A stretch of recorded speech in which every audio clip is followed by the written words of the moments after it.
MST CET 2022ला फिजिक्समध्ये विचारलेला प्रश्न आहे. ए particle executing linear SHM has period 3 second.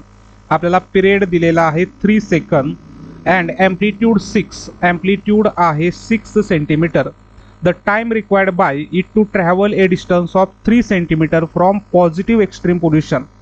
Time required आपल्याला टाइम कॅल्क्युलेट करायचा आहे आणि डिस्टन्स त्याला आपण म्हणूया एक्स डॅश हे पॉझिटिव्ह एक्स्ट्रीम पोझिशन पासून 3 सेंटीमीटर डिस्प्लेस होतंय. तर मीन पोझिशन पासून किती टाइम लागेल किंवा आपल्याला तर टाइम किती लागेल असा विचारलाय. तर आपल्याला सिंपल हार्मोनिक मोशन माहिती आहे.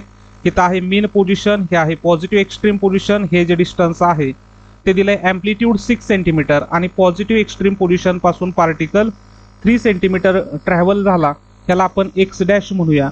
तर मीन पोझिशन पासूनचं डिस्टन्स किती असेल तर 6 मधून 3 गेले राहिले 3 सेंटीमीटर असणार आहे. म्हणून आपल्याला एक्सची व्हॅल्यू मिळणार आहे 3 सेंटीमीटर. पॉझिटिव्ह एक्स्ट्रीम पोझिशन पासून पार्टिकल स्टार्ट झाला तर डिस्प्लेसमेंटचं इक्वेशन आहे ए कॉस ओमेगा टी. हे आपल्याला पाठ असतंच विद्यार्थी मित्रांनो. एक्सची व्हॅल्यू आपल्याला 3 सेंटीमीटर मिळालेली आहे, ॲम्प्लिट्यूड 6 सेंटीमीटर आहे, कॉस ऑफ ओमेगा टी लिहावं लागेल. देअरफॉर आपण 3/6 इक्वल टू लिहू शकतो कॉस ओमेगा टी. 3/6 3 1 3 3 2 6 म्हणजे यांचा रेशो येणार आहे हाफ कॉस ओमेगा टी. आता ह्याच्यामध्ये मित्रांनो लक्षात ठेवायचंय, जर cos omega T equal to half असेल, ओमेगा टी म्हणजे कोण आहे, ओमेगा टी म्हणजे आहे थिटा. आणि जर आपल्याला कॉस थिटाची व्हॅल्यू हाफ पाहिजे असेल तर थिटा किती, तर हाफसाठी आपल्याला इथं दिलेलं आहे कॉस किती असणार आहे 60 डिग्री ते दिलेलं आहे. म्हणजेच दॅट इज थिटाची व्हॅल्यू आपल्याला मिळणार आहे मित्रांनो 60 डिग्री. आणि थिटा म्हणजेच कोण आहे, ओमेगा टी आहे.